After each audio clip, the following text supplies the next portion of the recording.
ध्यानमूलं गुरुमूर्ति पूजामूलं गुरुं पादुका मन्त्रमूलं गुरुर्वाक्यं मोक्षमूलं गुरुकृपा वन्दो कृपासिन्धु नररूप हरि महामोहतं पुञ्ज जासु वचन रवि करनी कर तुम पूर्ण परमात्मा तुम पूर्ण जगदीश आदि पुरुष सद्गुरु तुम्हें नवाऊं शीश। प्रेम से बोलिए श्री सद्गुरुदेव भगवान की जय। आनंद कंद भगवान की जय। श्री सद्गुरुदेव भगवान की जय।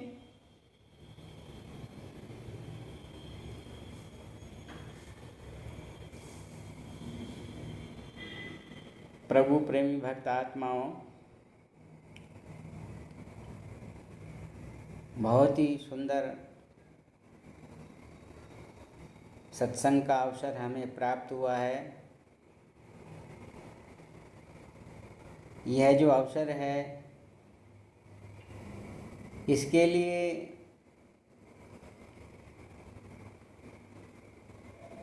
बहुत प्रयास करते हैं, लेकिन उसके बाद भी सत्संग सहज उपलब्ध नहीं होता है।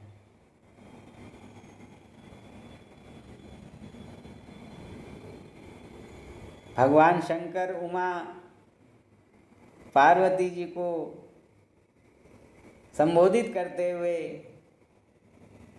कह रहे हैं, वैसे तो भगवान ने जो पार्वती जी को कहा, वो जो संवाद है वो हम लोक कल्याण के लिए है, हम सब के लिए है। वो कहते हैं, गिरिजा संत समागम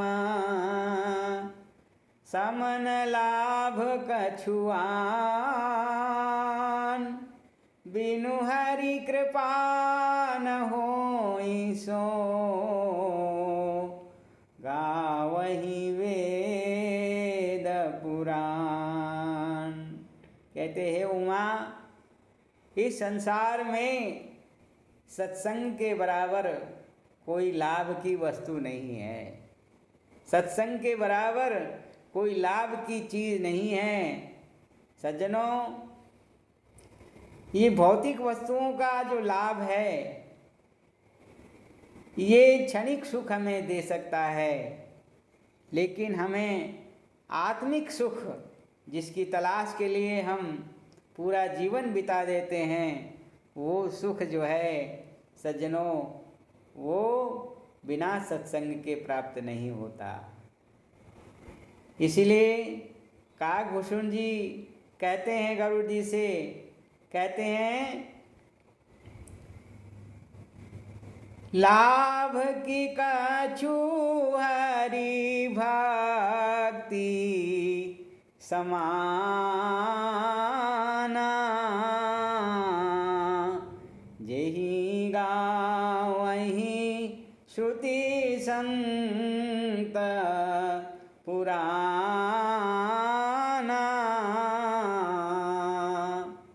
हानि किए जग सम कछु भाई भजिए न राम ही नरतन पाई। कहते सबसे बड़ी हानि क्या है? सबसे बड़ी हानि यही है कि मनुष्य शरीर को प्राप्त करने के बाद हमने भगवान का भजन नहीं किया, अपनी आत्मा का कल्याण नहीं किया, और वो कल्याण कैसे होगा, वो रास्ता प्रतिदिन हम सत्संग के माध्यम से सुनते हैं। तो सज्जनों, हरि ट्यूब यूट्यूब चैनल के माध्यम से, हरि बोल चैनल के माध्यम से प्रतिदिन मेरा एक छोटा सा प्रयास रहता है आप सब लोगों को अधिक से अधिक सत्संग की प्रेरणा दे करके और प्रभु भक्ति की ओर अग्रसर करना चाहते हैं। कहते हैं कि भक्ति के बराबर, प्रभु की भक्ति के बराबर कोई लाभ नहीं है। लाभ की कछुहर भक्ति समाना, यही गावई श्रुति संत पुराना, जिसके लिए संत श्रुति शास्त्र पुराण वेद सब कहते हैं। तो सज्जनों, वो भक्ति जो है अत्यंत सरल है। कहते हैं भक्ति तात अनुपम सुख मूला, मिलहि जो संत होई अनुकूला। कहते हैं उस भक्ति के अनुकूल जब संत मिल जाते हैं तो वह सुखों की जो खान भक्ति है वह हमें प्राप्त हो जाती है।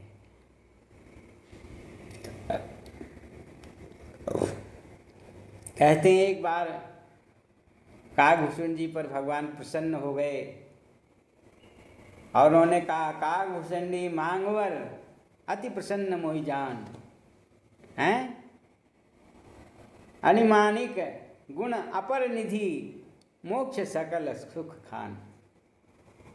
कागभूषण जी कहते हैं प्रभु प्रसन्न हुए, उन्होंने मुझसे वर मांगने के लिए कहा कि चाहे जो ले लो, मोक्ष ले लो, गुणों मणि माणिक धन खजाना जो कुछ भी चाहिए, सिद्धि वगैरह जो भी है, वह सब मैं देने को तैयार हूँ। कागभूषण जी कहते हैं कि प्रभु ने सब कुछ देने के लिए कहा लेकिन अपनी भक्ति देने के लिए नहीं कहा।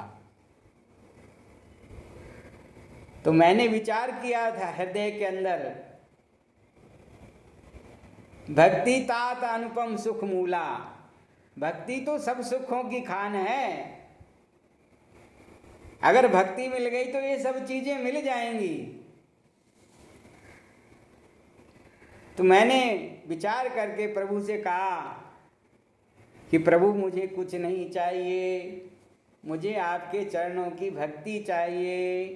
बार बार वर मांगहूँ हर्ष देव श्री रंग, पद सरोज अनुपावनी भगति सदा सत्संग।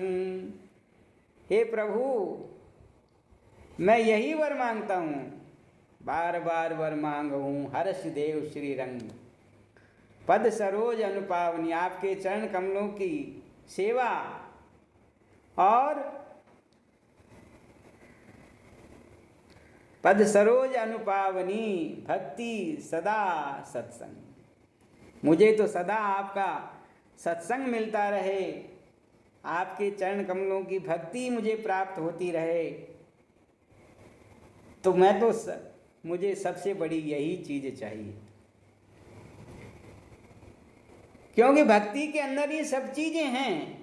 जिस पर प्रभु प्रसन्न हो जाएंगे उसके लिए ये सब चीजें कोई दुर्लभ नहीं है, सब चीज सुलभ उसके लिए हो जाती है। जैसे कहा जाता है कि एक राजा ने नुमाइश लगाई अपने राज्य में और उसने कहा कि भाई इस नुमाइश में जो भी चीज रखी हुई है उसमें जिस चीज को देखने वाला हाथ लगा देगा वह चीज उसकी हो जाएगी।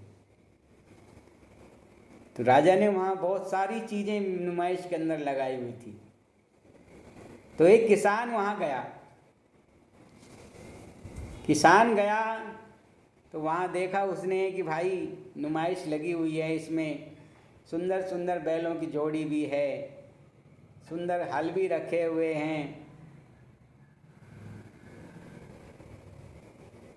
अब अगर हल लेता हूँ तो बैल की जोड़ी नहीं मिलती, और बैल की जोड़ी लेता हूँ तो हल नहीं मिलता। चलो आगे देखते हैं फिर और क्या है।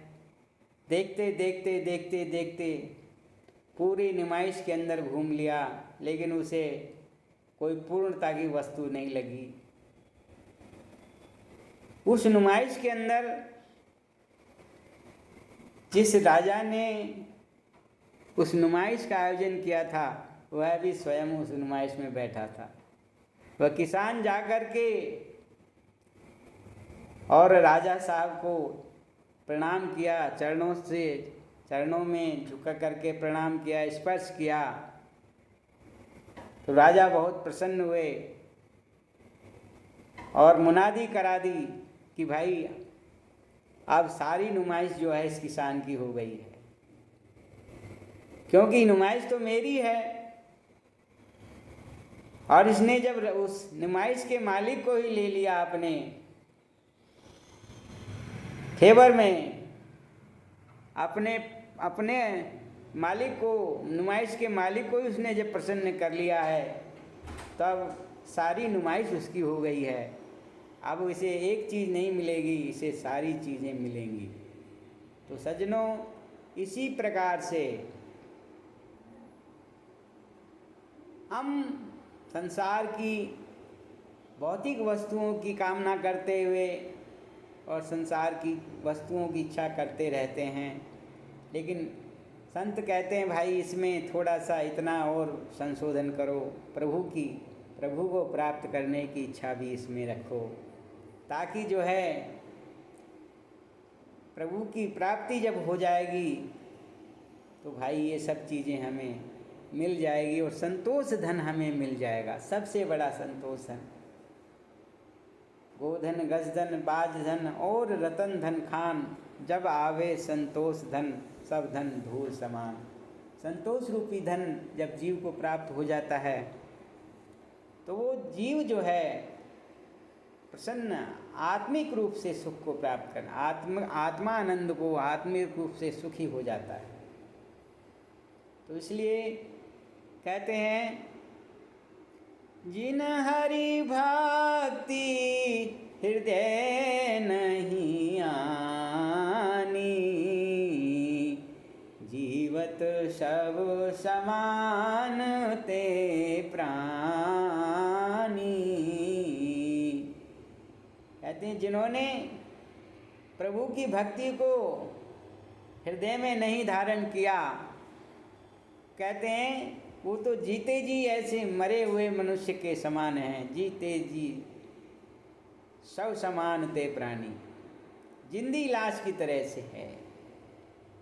इसी तरह का जिन करई राम गुण गाना,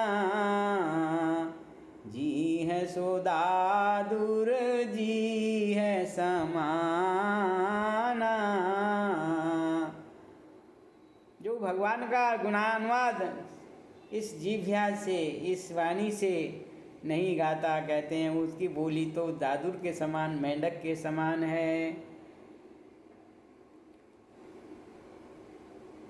और जो भगवान के चरित्र, भगवान की कथा, भगवान के सत्संग, प्रभु की भक्ति नहीं करता, सत्संग को श्रवण नहीं करता, कहते उनके कान कैसे हैं? श्रवण रंध्र अहि भवन समाना। अहि कहते हैं सर्प को। उनके कानों के जो छिद्र हैं वो सर्प के बिल के बराबर हैं। तो सज्जनों, ऐसा हमें नहीं करना है। हमें प्रभु की भक्ति भी करनी है, सत्संग भी श्रवण करना है और अपने हृदय के अंदर उस परम पिता परमात्मा की अनुभूति भी प्राप्त करनी है। तो मेरा सबसे हाथ जोड़कर यही निवेदन है कि आप सब लोग इस मार्ग में कदम बढ़ाएं, क्योंकि समय किसी की प्रतीक्षा नहीं करता। ना जाने किस रूप में कब क्या घटना घट जाए और हमारा जीवन समाप्त हो जाए। हम जब छोटे छोटे थे तब भजन करने के लिए जब कोई कहते थे तो कहते थे भाई भजन करने का समय तो बुढ़ापा है, वयोवृद्धावस्था जब होती है तब भजन करेंगे। लेकिन भाई काल का कोई भरोसा नहीं है। कहते हैं कबीर गर्व न कीजिए काल गहे कर केस, ना जाने कित मारसी क्या घर क्या परदेश। क्या भाई हमने पट्टा लिखाया है कि हमें पूरा 100 साल जीना है? पता नहीं कब क्या हो जाए। तो इसके लिए अभी से हमें परमात्मा की याद, सुमरन, भजन, सत्संग, सेवा, सुमरन, गुरु महाराज जी की सेवा, उनके चरणों का रसास्वादन, ज्ञान, ये सब हमें प्राप्त करने का अवसर अभी मिला है। और हम प्राप्त करते रहेंगे तो हमारा आगे का जो कहते हैं अब ना बनी तो फिर ना बनेगी, और बार बार काया, बार बार तो ये काया न मिलेगी। बेला अमृत गया आलसी सोरा, क्यों भागा साथी सारे जगे तू न जागा। तो भैया ये अवसर है, बेला अमृत बेला हमारे सामने है, और हम सत्संग से, भजन से लाभ उठाएं और अपने जीवन को सार्थक बनाएं। इतना ही कह कर के आज की सत्संग वार्ता को विश्राम देते हैं। फिर अगले एपिसोड में आपसे फिर जल्दी मुलाकात होगी। इसी तरह से आपका प्यार और आशीर्वाद मिलता रहे। ज़्यादा से ज़्यादा लोगों को भगवान की भक्ति के लिए चैनल को सब्सक्राइब करें और दूसरों को फॉरवर्ड करें, ताकि और भी इस भक्ति से, सत्संग से लाभ उठा सके। यही मेरा विनम्र अनुरोध है। बोलिए श्री सद्गुरुदेव भगवान की जय। जय श्री सच्चिदानंद भगवान की जय।